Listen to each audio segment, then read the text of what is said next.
Պարոն Ղազարյան, տեսնում եք, որ պատգամավորական մանդատները հեշտ չեն տրվում, պարտադիր պիտի ինչ-որ իրավական պրոցեսով անցնեն և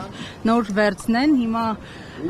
այս իրավիճակում ձեր անելիքները որոնք են լինելու ազգային ժողովում, եթե արդեն իսկ չմեկնարկած գործունեությունը ճնշումների տակ է։ Դե կարծում եմ, որ իրանք այնքան պրիմիտիվ են, որ շատ կանխատեսելի են, տեսեք Նարեկ Կարապետյանը երբանից էր ասել, չէ, որ մանդատ վերցնելը դա ըստ էության ուղեգիր է դեպի անազատություն, այսինքն նրանց հավանական գործողությունները չափազանց կանխատեսելի են, տեսանելի են, հետևաբար այդ որոշմանը գնալով մենք գիտակցված ենք գնում այդ որոշմանը, բայց այդ որոշմանը գնալով մենք գնում ենք մեր պայքարը շարունակելու եւ այդ պայքարի մեջ իրանք խեղճ են, հասկանում եք, այս ամեն ինչ ինչ որ հիմա կատարում է, դա խեղճության դրսևորումը, պատկերացրեք, ասենք Նարեկ Կարապետյանը քրեական վարույթ է, ասենք Նարեկ Կարապետյանի մեր հասարակությունը այս ամբողջ ժամանակահատվածում հասել է ճանաչել, չէ՞։ Պարզ, մարդկային, ամիջական, կրթված, հասարակ, համեստ, ասենք Նարեկ Կարապետյանը ո՞նց կարա էլի, որևէ գործողություն ունի, որ էլի իրավախախտում։ Հələ մանդատը վերցնելուց էլ ազգային ժողովի նիստը չի սկսել, արդեն իրականացնում են ամենամեծ խմբակցության առաջատար գործչի, ցուցակի առաջի համարի տեխնացուի դեմ հանիրավի հետապնդումներ։ Ասեք ինչ պիտի ստանան դրա դիմացել են։ Այո, պարտվել են, չեսանք, այս ամեն ինչը, այո, այս ամեն ինչը պարտության նշանները, հաղթանակած մարդը էս բանը անում։ Ասենք եթե սպորտում որ մի հատ թիմ հաղթում, ասենք հիմա Իսպանիայի հավաքականը որ հաղթել է, չէ՞։ Իրանք ինչ են անում, մի հատ էլ բռնում են հետևից նորից խաղից հետո կարմիր քարտեր են ցույց տալի պարտվողին, ասում են տարեք դրան բռնեք, այս բաներ են, հակառակը չէ, մոտենում են, շնորհավորում են, կարեկցում են, բան են անում, ասում են ոչինչ, դուք եք լավ խաղում, բան։ Իրանց այս վարքագիծը հուշում է, որ իրանք այս ընտրություններում պարտվել են եւ վախենում են այդ պարտության հետագա քաղաքական քայլերից, որովհետեւ հիմա ինչքան էլ ասենք ենթադրենք ընդեր չեմ ուզում էլ անունները տամ մանավանդ մեզ մասին դեռ չեմ հիշում, կարող է սխալվել։ Ասենք 100-ական մարդիկ են, չէ՞, քպեց ընդրված պատգամավորները, բայց գլխավորը Նիկոլ Փաշինյանը հո գիտի ինքը խո հիմար չի, չէ՞, ինքը գիտի չէ, որ ինքը պարտվել է այս ընտրություններում։ Ինքը գիտի չէ, որ ինքը ժողովրդի վստահություն չի վայելում ու ինքը իմանալով էր թե ինքը ոնց է եկել իշխանության։ Այդ ամեն ինչը մի հատ ինքը իր վրա լրիվ պատկերացնում է, այդ պատկերացումները բերում են վախեր, այդ վախերը բերում են այս հանիրավի գործողություններին։ Ինչ մեղադրանք է, ինչ են առաջացնում։ Չեմ ճիշտ ասած տեղյակ չեմ էլ ոչ թե միայն տեղյակ չեմ, այլ չեմ էլ պատկերացնում, ասենք որ Նարեկ Կարապետյանը կարող անի իրավախախտում։ Ես չեմ պատկերացնում, որ Նարեկ Կարապետյանը ավտոքշերուց կարող է կարմիրուց տակ չկանգնի։ Դե Ալիկ Ալեքսանյանն իմ հետ գործա, ես էլ պիտի դրա հետ կապ ունենա։ Պարոն Ղազարյան, շտաբի պետի ղեկավար Արայիկ Հարությունյանի նստելիության հանեց աշխատակազմի ղեկավարից եւ կարծես թե այս պայմաններում շարքային պատգամավոր է դառնալու։ Իսկ ձեր քաղաքական գնահատականը կա, որտեղ նաեւ մամուլում լուրեր կար, որ նա Փաշինյանի խոստացրել 65% կհավաքենք, բայց արդյունքները նրա համար իհարկե իրենց համար լավ չի եղել, որքան էլ ասում են հաղթում։ Սա ուղիղ կապ ունի, ինչ եք կարծում, իրենք դրա պատճառով է Արայիկ Հարությունյանին այսպես իրաշտակազմից հեռացրել։ Չգիտեմ, կարող է, իրանք ինձ չեն հետաքրքրել անկեղծ։ Անկեղծությունը քննարկել է խորհրդարան գնալուն շատ կարճ է մնացել։ Ձեր ֆրակցիան քննարկել է արդյոք հանձնաժողովի նախագահների պաշտոնները պատրաստվում եք ստանձնել փոխնախագահի տեխնացուի առաջադրելու հարցում ինչ որոշում ունեք։ Ոչ, նման քննարկում դեռևս չի եղել։ Ձեր կարծիքն անձամբ ինչպիսին է։ Իմ կարծիքը ես այս բանը ոչ թե ձեզ կհայտնեմ, այլ իմ թիմակիցների մեր ներքին քննարկումների ժամանակ եւ կհարգեմ այն որոշումը, որը կկայացվի այդ քննարկումների արդյունքում։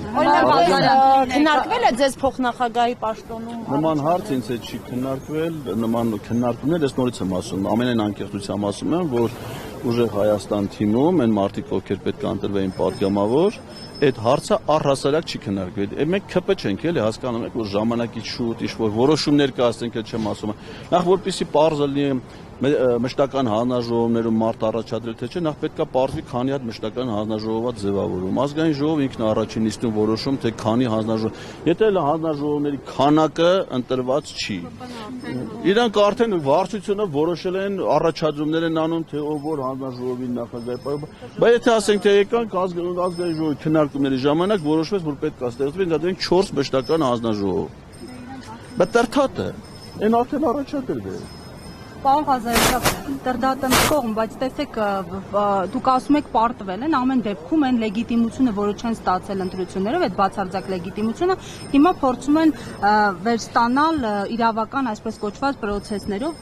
իզոլացնում են ընդդիմադիր առաջնորդների, տեսանք Ծառուկյանի դրվագը, տեսանք հիմա Նարեկ Կարապետյանի, դրանից առաջ Սամվել Կարապետյանի, Իշխան Սաղաթելյանին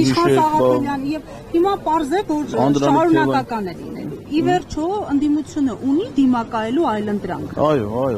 իրանք այդ կարգի որ ասում են երբ Ահ, ես չգիտեմ, այդ ինչ պլաններ ով է դրանք համարակալ է։ Չէ, ես կարծում եմ, որ այդ գործողությունները պետք չի համարակալել։ Նրանք իրավիճակից կայացող որ դե ասում եմ, տենց համարներով, անուններով ես ինքը տեսել։ Մենք ունենք իրավիճակ, ցանկացած իրավիճակ, գաղտնի պլաններ ունենք, այդ մասին ասում եմ։ Հիմա այդ մենք ունենք հստակ ամեն մի իրավիճակին համապատասխան խելամիտ ռացիոնալ որոշումներ։ Հիմա ասենք թե կարելի է չէ մտածել, որ ողջամտությունը մեզ այսօր այստեղ չի բերի։ Հիմա մեզ բերել են ապօրինի գործընթացով, ուզում են ուժեղ Հայաստանի առանցքային գործի, առաջի համարի տեխնացուին տանեն անազատության։ Հիմա այս իրավիճակին բնորոշ մենք պիտի համապատասխան հիմա այս իրավիճակում մենք նստենք քննարկենք, չգիտեմ, մշտական հանրաժողով ինչա ինչ։ Ամսի 2-ին գնալու եք ազգային ժողով, պարոն Ղազարյան։ Դա ազգային ժողովի նիստի օրը նիստերի մասնակցելը պատգամավորների պարտականությունն է։ Այսինքն նիստեր բոյկոտելու բան չունեք, եթե ասում եք պարտականություն։ Նման հարցեր չի, այն ինչ որ վերաբերվում է ազգային ժողովի պատգամավորների պարտականություններին, այնտեղ կա պատգամավորներ ունեն իրավունքներ եւ ունեն պարտականություն։ Եթե մարդը պատգամավոր, այսինքն հանրային ծառայող է,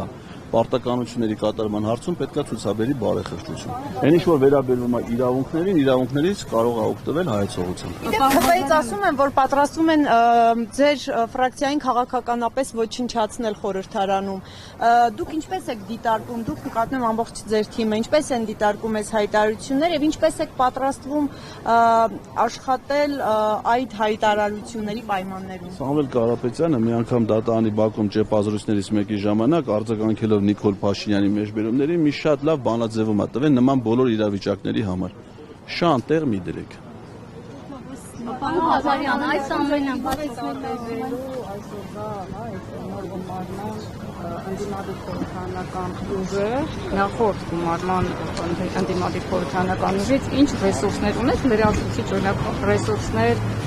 օրինակ նախորդ խորհրդարանում չէին կարողանում արդեն դա ԽՊԻ-ի կամ այն գերմանական ներկայացրած նախաձեռնների վրա։ Դուք այս անգամ այս ուժը կարողանալու է ընդդիմադիրների մասին խոսքը, դուք եւ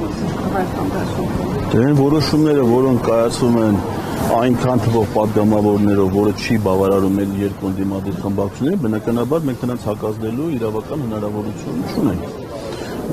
Մենք քաղաքազդենք այն որոշումներին, որոնց հակազդելու իրավական հնարավորությունները կան։ Եթե իրանք մեծամասնություն են, հիմա ընդհանրենք ձևավորելու են կառավարություն։ Կառավարության ձևավորմանը հակազդելու հնարավորություն այդ բանը չկա։ Օրենքները իրանք պատրաստ են ընդունել միայն իրենց մեկ խմբակցությամբ։ Տեխնացիներ կարող են առաջադրել, բայց 3/5-ն չի զավթեցին, չէ՞, Ծառուկյանից այդ 5 մանդատը, որպեսզի այդ կարգի որոշումների ընդունման հարցում իրանք միայնակ կարողանան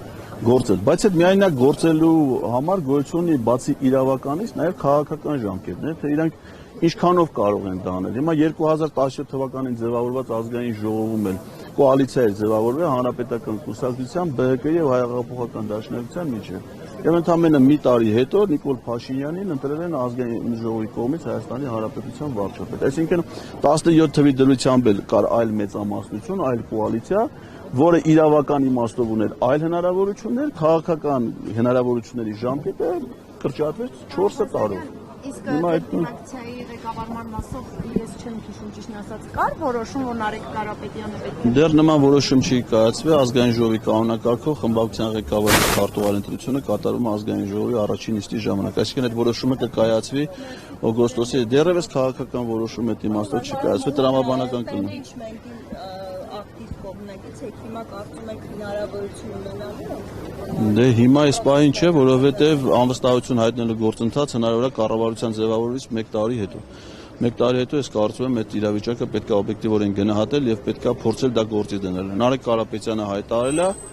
որ մենք Նիկոլ Փաշինյանին իշխանությունից հեռացնելու բոլոր հնարավոր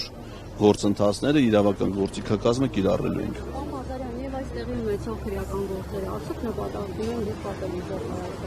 որպեսզի մեծացան քաղաքական առանցքային դեմքերը եւ այստեղ փուլատված արդեն մտնի։ Կարծում եմ, որ ձեր հարցը արդեն պատասխան էր, որովհետև այդ հետապնդումները իրականացվում են նախ ուժեղ Հայաստանի առաջնորդ Սամվել Կարապետյանի նկատմամբ հանիրավի դեռ շատ վաղուց արդեն 1 տարի է։ Եվ այդ ամենը իրականացվում է մեր падգամավորի տեխնացուների նկատմամբ, շտաբերի պետերի նկատմամբ, վստահված անձանց նկատմամբ, համակիրների նկատմամբ։ Լնայք այդ ամբողջ նախընտրական շրջանում օրեղել է, որ հակակոռուպցիոն կոմիտեն կամ քննչական կոմիտեն մի քրեական վարույթի, մի ձայնագրության, մի բանի մասին չխոսա, որի թիրախում չլինի ուժեղ Հայաստան։ Այսինքն սա հետևողական համակարգային քաղաքական հետապնդում է իրավապահ մարմինների գործիքակազմը կիրառելու միջոցով։ Բայց արդյունքում իրանք ինչ են ասել, ուժեղ Հայաստանը հիմա խորհրդանում ընդ որում ընդդիմությունը խորհրդանում ավելի մեծ կազմ ունի, քան նախորդ գումար, որ համեմատության մեջ եկել է, հիմա պատգամը, չէ, որոշումների ազդեցության վրա էլի սահմանափակումները նույնն են, բայց պատգամավորի քանակը ավելի մեծ է, եւ ես կարծում եմ, որ մեր ունեցած ռեսուրսը մեզ հնարավորություն տալու է արդյունավետ քաղաքական պայքար մղելու եւ մեր երկրի ներքաղաքական իրավիճակում էական փոփոխություններ մտցնելու։ Իրանք դա ոչ միայն իմ կարծիքն է, այլ իրանք այս գործողությունները դրա վկայությունն է։ Եթե իրանք վստահ լինեն, որ իրանք մոտ ամեն ինչ նորմալ է, հանգիստ է, ընթանում են առաջ, նման բաների կարիք չէ, ասենք հիմա գար օգոստոս 2-ը Նարեկ Կարապետյանը գար, ասես տենես գալու ազգային ժողովուրդ։ Հիմա ասենք անգամ եթե հիմա խափամա մի փողն ամսի 2-ին իրավունքի ուժով սա որոշում կա։ Ասես հիմա ասենք այս մի քանի օրվա այդ իրանք հաճույք է, էլի ասես պրոբլեմներ սարքելու Նարեկ Կարապետյանի կալանով փոքր օգնության պարտված մարդու, խեղճացած մարդու վիճակի դրսևորումը։ Պարոն Ղազարյան, դուք խոսեցիք քաղաքական պայքարի մասին, նախորդ ազգային ժողովը հուշում է, որ կա նաև ֆիզիկական պայքարի տարբերակը, պատրաստ եք դրան։ Ես ճիշտ ասած պատրաստ չեմ դրան, ես իմ սիրած միակ մի քանի մարզաձևերի նկատմամբ հետաքրությունն է, մեկը լեռնային դահոկներն է, որտեղ ազգային ժողովի դահլիճում դրա ֆիզիկական հնարավորությունը չկա, մեկը վոլեյբոլն է, այլ հնարավոր չի դες հետ կա կապել վոլեյբոլ խաղալ, ուրիշ մարզաձևերի հետ ես երբևէ առնչություն չեմ ունեցել, լողը հա դե չկա, լողավազանը չկա, ուրիշ մարզաձևերի հետ ես առնչություններ չեմ ունեցել եւ հուսով եմ, որ չենք էլ ունենալու, մենք գնում ենք քաղաքական պայքարի։